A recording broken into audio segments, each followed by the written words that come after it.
So I had to be here. I had to come. Even though I was afraid I might make a fool of myself. In fact, if you really want to know the truth, I had to come exactly because I might make a fool of myself.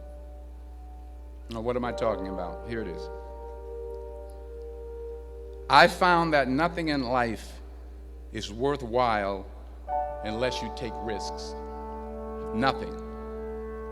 Nelson Mandela said, "There is no passion to be found playing small and settling for a life that's less than the one you're capable of living."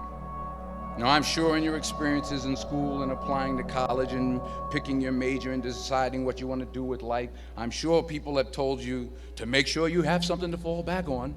Make sure you got something to fall back on, honey. But I never understood that concept, having something to fall back on. If I'm going to fall, I don't want to fall back on anything except my faith. I want to fall forward. I figure at least this way I'll see what I'm going to hit. Fall forward. This is what I mean. Reggie Jackson struck out 2,600 times in his career, the most in the history of baseball. But you don't hear about the strikeouts. People remember the home runs. Fall forward. Thomas Edison conducted 1,000 failed experiments. Did you know that? I didn't know that.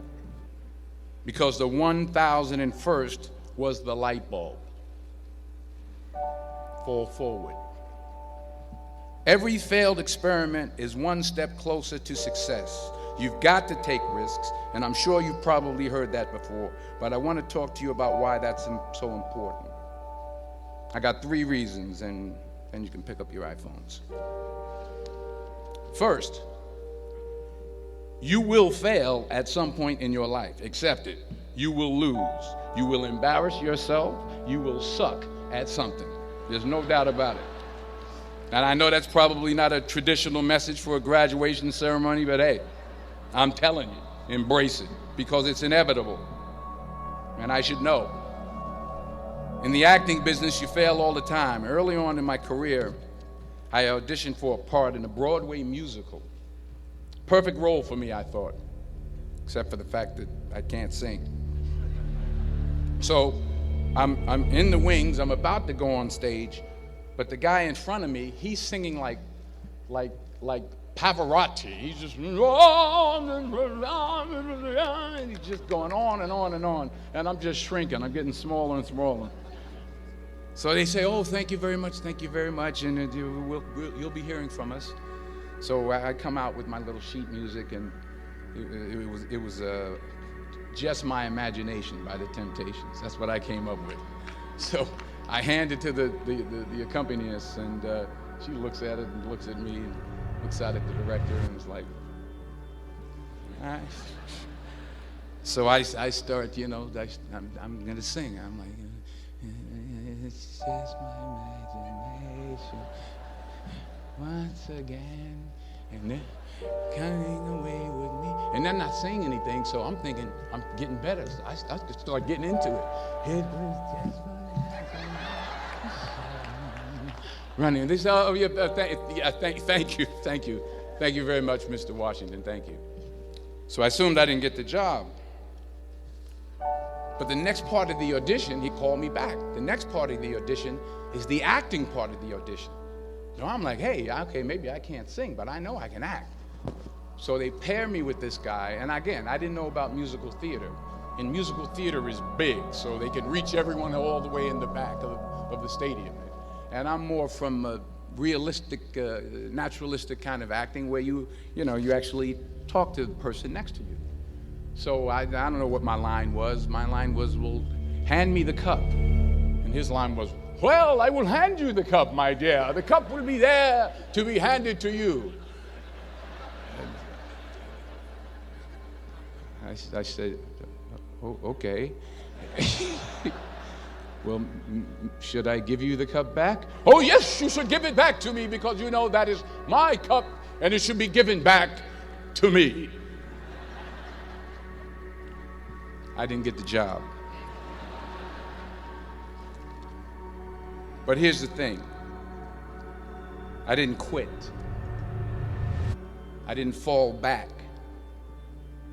I walked out of there to prepare for the next audition, and the next audition, and the next audition. I prayed. I prayed, and I prayed. But I continued to fail, and fail, and fail. But it didn't matter, because you know what? There's an old saying, you hang around the barbershop long enough, sooner or later you're going to get a haircut. So you will catch a break, and I did catch a break. Last year, I did a play called Fences on Broadway. Someone talked about it. Won the Tony Award. And I didn't have to sing, by the way. But here's the kicker. It was at the Court Theater.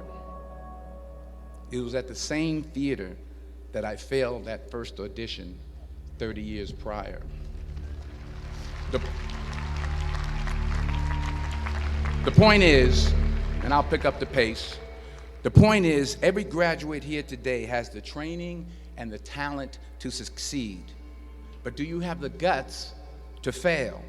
Here's my second point about failure. If you don't fail, you're not even trying. I'll say it again. If you don't fail, you're not even trying. My wife told me this great expression. To get something you never had, you have to do something you never did. Les Brown's a motivational speaker. He made an analogy about this. He says, imagine you're on your deathbed, and standing around your deathbed are the ghosts representing your unfulfilled potential. The ghost of the ideas you never acted on. The ghost of the talents you didn't use. And they're standing around your bed, angry, disappointed, and upset. They say, we came to you because you could have brought us to life, they say. And now we have to go to the grave together. So I ask you today, how many ghosts are going to be around your bed when your time comes? You've invested a lot in your education, and people have invested in you. And let me tell you, the world needs your talents. Man, does it ever. I just got back from Africa like 2 days ago, so if I'm rambling on, it's because I'm jet lagged. I just got back from South Africa. It's a beautiful country, but there are places there with terrible poverty that need help. And Africa is just the tip of the iceberg. The Middle East needs your help. Japan needs your help. Alabama needs your help. Tennessee needs your help. Louisiana needs your help. Philadelphia needs your help.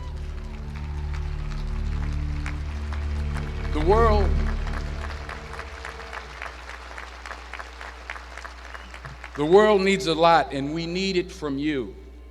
We really do. We need it from you young people. I mean, I'm not speaking for the rest of us up here, but I know I'm getting a little grayer. We need it from you, the young people, because remember this. So you got to get out there. You got to give it everything you got, whether it's your time, your talent, your prayers, or your treasures. Because remember this. You will never see a U-Haul behind a hearse.